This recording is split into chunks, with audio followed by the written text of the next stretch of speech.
All मी doctor Netra. पुण्यातल्या मुंबईतल्या एकूणच जिथं ब्लिंकिट अवेलेबल आहे त्यासाठी त्या लोकांचं ते सेव्हियर ॲप आहे.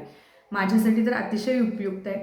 आणि ब्लिंकिटची अजून एक गोष्ट मला आवडते म्हणजे त्यांचे जे बॅग्स असतात ना, एक्स्ट्रॉर्डिनरीली टॅलेंटेड माणसानं ते डिझाईन केलेले आहेत. जे कोणी त्यांचे क्रिएटिव्ह जे काही म्हणतात त्याला अतिशय अप्रतिम डिझाईन केलेले असतात. ते एक 5 मिनटं तरी हातात घेऊन बघितले ना की काहीतरी छान बघितल्याचं आणि काहीतरी एक डोकं लढून कोणीतरी काहीतरी केलंय हे बघितल्याचं समाधान मिळतं.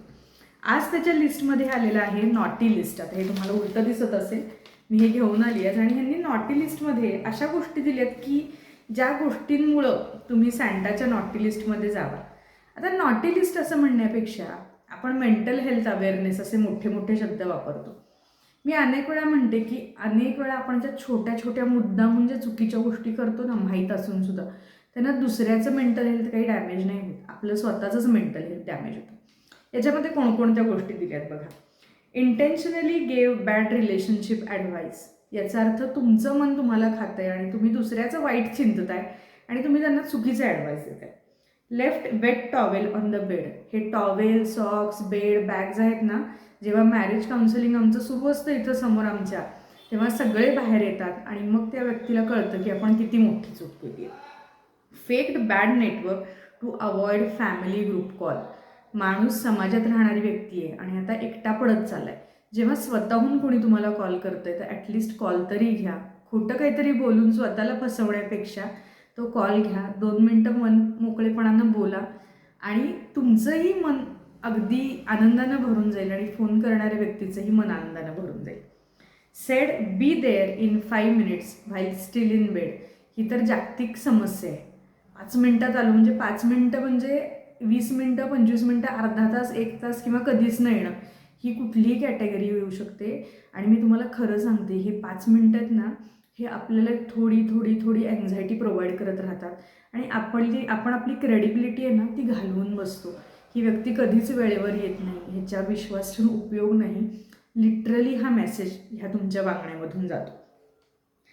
Finished ice cream and put empty tub bag. ह्याला गरुड पुराणामध्ये वेगळी शिक्षा दिलेली आहे.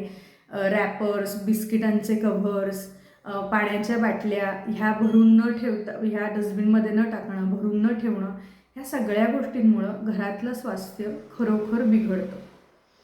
लाईट टू बॉस अँड टूक सिक लिव्ह. कधी कधी काही काही गोष्टी चालून जातात. Started a fake rumour about friend.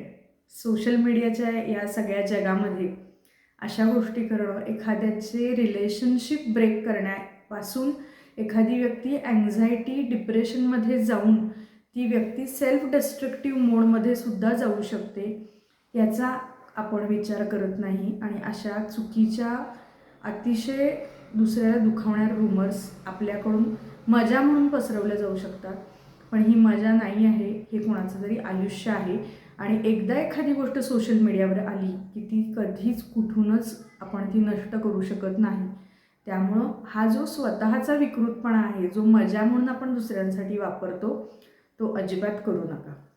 आणि शेवटी left lights fan on in an empty room.